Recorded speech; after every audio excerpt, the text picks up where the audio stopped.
There comes a moment in every man's life when the world grows quiet around him, and a single heavy truth stands in the doorway of his path. Suffering is not an interruption.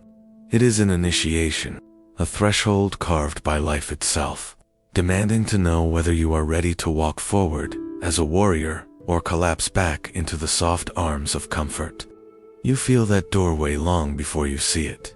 The hesitation, the tightening in your chest, the quiet terror of stepping into something you do not yet understand. This is the moment modern men try to escape, but ancient warriors knew it well. The crossing that decides not just where you go, but who you become. You stand before it now, surrounded by a culture that runs from discomfort, that hides from difficulty, that believes struggle is a mistake rather than a message. But suffering has never been a mistake. It has always been a test. And long before you arrived here, Miyamoto Musashi stood in front of his own doorway, orphaned as a child, cast into loneliness, shaped by a world that offered him no safe path. For him, suffering wasn't a philosophical idea. It was the only language life spoke to him. The blade was not chosen out of ambition, but necessity. When the world gives you nothing but hardship, you either break apart or you learn to rise inside the fire. This is why suffering must be understood as the first true teacher of the soul. When it arrives, it strips you bare. It tears away illusions you cling to.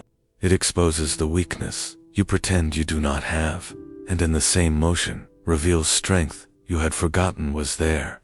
If you step through this doorway, you will not be the same man on the other side, and that is the point. Every man imagines he can grow without burning, that he can transform without being tested, that he can rise without giving up the parts of himself that cannot survive the journey. But suffering is a forge, and a forge is not gentle. Fire does not ask permission before reshaping metal. It consumes, it melts. It forces a surrender that terrifies the mind, but frees the soul. When suffering enters your life, you feel this fire licking at the edges of who you used to be, and instinctively, you resist it. You try to cling to old identities, old comforts, old stories about who you are. But the fire knows better. It comes to burn away the version of you that has overstayed his welcome. Ancient blacksmiths understood this law of existence. They knew that if a blade was to become strong, it had to endure phases of destruction, heat, hammering, immersion, repetition. A sword is not born sharp. It is shaped by torment. Musashi lived inside this principle. With each duel he fought, a part of him died. The untested boy, the frightened youth, the uncertain warrior. They were all burned away, piece by piece, until only the man capable of facing life without trembling remained. His victories were not trophies. They were funerals for versions of himself he no longer needed. Modern life gives us warmth but not fire, comfort without transformation. It keeps us safe, but it also keeps us small. You do not lose yourself in the fire. You lose only what cannot continue with you. And there comes a moment in every man's suffering when he realizes this. The pain is not punishment. It is refinement. The world is not trying to break him. It is trying to carve him into someone worth becoming. When you feel your identity melting, breathe. You are not dying. You are being remade. There is a kind of suffering that does not come from the outside world, but from the truth you see. When there is nowhere left to hide, pain becomes a mirror. And in that mirror, you meet the parts of yourself you've spent years trying to outrun, the anger you buried, the fear you denied, the insecurity you masked with accomplishment, the ego you pretended wasn't there. This is why so many men fear suffering, not because of the pain itself, but because of the reflection it forces them to face. Ancient warriors understood this confrontation. Their greatest battles were never fought on open fields but in silent rooms, alone with their thoughts. The enemy they feared most wore their own face. Musashi walked this internal battlefield during his years of wandering, choosing solitude over distraction. No crowds, no comforts, no noise, just him, a sword, and the darkness he carried inside. Isolation sharpened his perception. It revealed motives, weaknesses, ambitions, and illusions. He learned that a man who cannot face his shadow will never master his life. Modern men flee this moment. They drown it with screens, stimulation, busyness, noise, anything to avoid the mirror. But suffering removes the distractions. It corners you in silence until you look directly at what you've been trying to forget. The shadow is not the enemy. It is the part of you that has been waiting to be acknowledged, understood, and integrated. When you stand before that mirror and see the truth of your own darkness, do not turn away. This is where the soul begins its real training. You cannot become whole by rejecting pieces of yourself.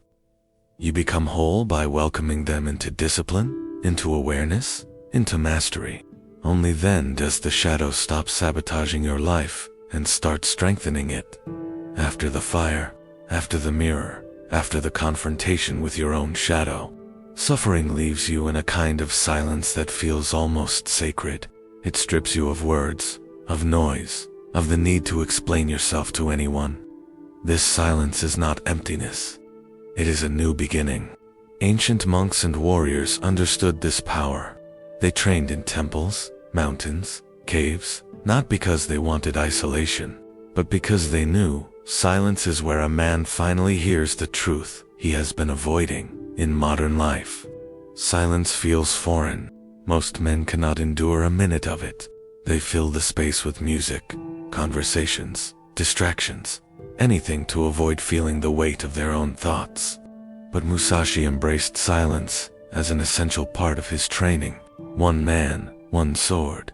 He lived by walking roads alone, meditating in forests, practicing endlessly with no audience.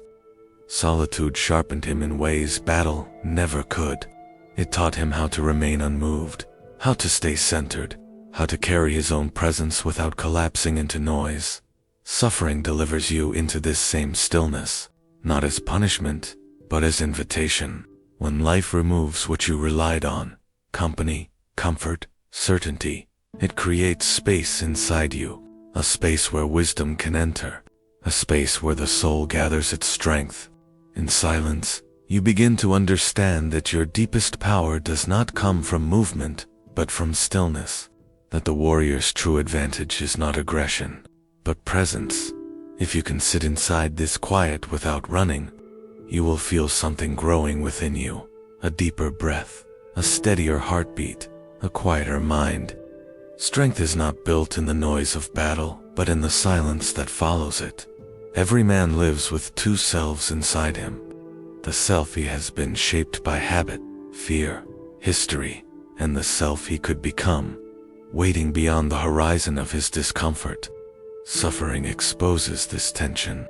It reveals the war between comfort and calling. When pain enters your life, it forces you to choose between clinging to the man you are or reaching for the man you could be.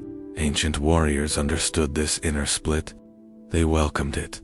The tension meant they were still alive, still evolving, still walking toward something greater. Musashi said there is no enemy outside the self.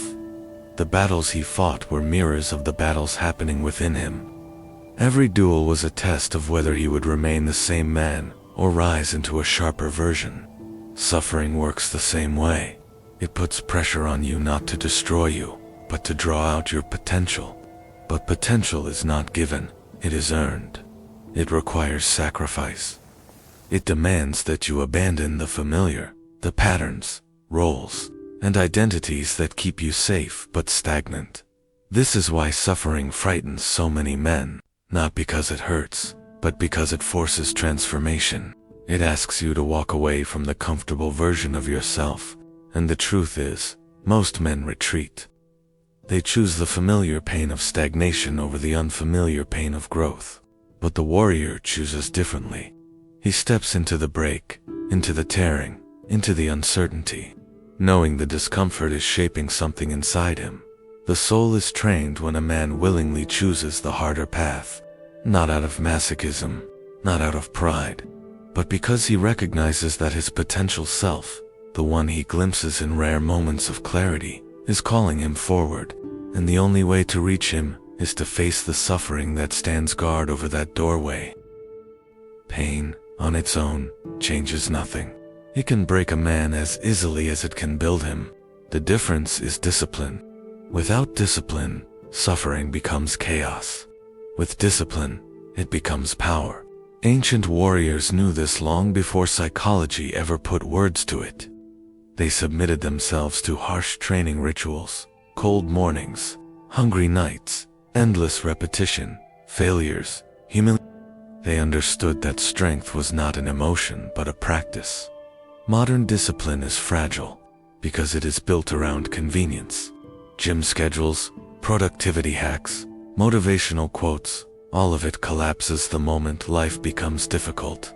But the discipline born from suffering is different. It is not fragile. It is forged. When Musashi trained, he imposed hardship on himself. He walked miles alone. He refined each sword stroke until his muscles trembled. He stripped his life down to the essentials so he could feel the truth of his body, his mind, his spirit. Hardship was not something that happened to him. It was something he cultivated. This is the shift suffering demands. To stop asking, "Why is this happening to me?" and start practicing, "How do I grow from this?" Discipline is not merely routine. It is posture, breath, presence, the way you hold yourself in the storm, the way you return to your purpose, even when everything in you wants to retreat. Pain becomes power the moment you choose to meet it with consistency. Your soul is trained not through dramatic moments, but through daily repetitions of courage, waking up when you want to hide, speaking truth when silence feels safer, holding integrity when the world offers shortcuts. This is the discipline that suffering teaches, a discipline that cannot be shaken because it was built in the fire, not in comfort. Most men want clarity before commitment. They want the path to appear before they take the first step. But ancient wisdom teaches the opposite. The path appears only to the one who keeps walking. Suffering makes this painfully clear. When confusion enters your life, when nothing makes sense, when direction feels lost, this is where many turn back. They assume the struggle means they are on the wrong path. But the truth is quieter and more demanding. The path is earned through endurance. Musashi never chased certainty. He walked roads without knowing where they led. He engaged in battles without knowing if he would survive. His undefeated streak was never his goal. It was a side effect of relentless endurance. He showed up. He continued. He persisted, long after weaker men would have surrendered. And because he endured, life revealed its lessons. Suffering works the same way for you. It hides the path until you prove you are willing to stay. It withholds clarity until you demonstrate commitment. It tests whether your desire for growth is stronger than your fear of uncertainty. This is why the early stages of suffering feel so directionless. You are not meant to see the path yet. You are meant to earn it. Ancient teachings say, "The road rises to meet the feet of the one who continues forward." Meaning is not found all at once. It is revealed in fragments, through endurance, through storms, through days when you want to quit, but don't. If you can keep going when the journey darkens, you will discover something profound. The path is not ahead of you. It is being carved by your suffering, step by step. There comes a moment, often unnoticed at first, when you realize you are not the man you were when the suffering began. Something in you has deepened. Your breath is slower, your presence heavier, your eyes quieter. The pain did not harden you, it refined you. It carved away the parts of you that were frightened of life. Now, you stand differently, not as someone untouched by difficulty, but as someone shaped by it. Ancient warriors were not admired because they were born strong, but because they allowed adversity to carve them into something worthy. Their strength was not loud, it was grounded, weighted, earned. Modern men, who awaken through hardship, feel this same noble heaviness, the quiet authority of someone who has faced storms and learned not to bow before them. Later years reflected this transformation perfectly. After decades of battle, he did not become a tyrant or a man intoxicated with violence. He became a peaceful artist, philosopher, and teacher. The sword that once shaped his survival became a tool for shaping wisdom. This is the destination suffering leads you to. Not brutality, not bitterness, but depth. Quiet depth. You may not see it yet, but every hardship you carry is carving something inside you. Patience, presence, strength, clarity, compassion, discipline, all born not from success, but from the wounds you survived. In the end, suffering is not the enemy. It is the architect of the man you are becoming.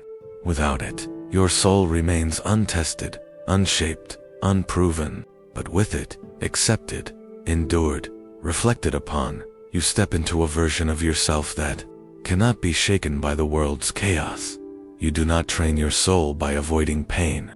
You train it by walking through it with your eyes open, your breath steady, and your spirit unbroken.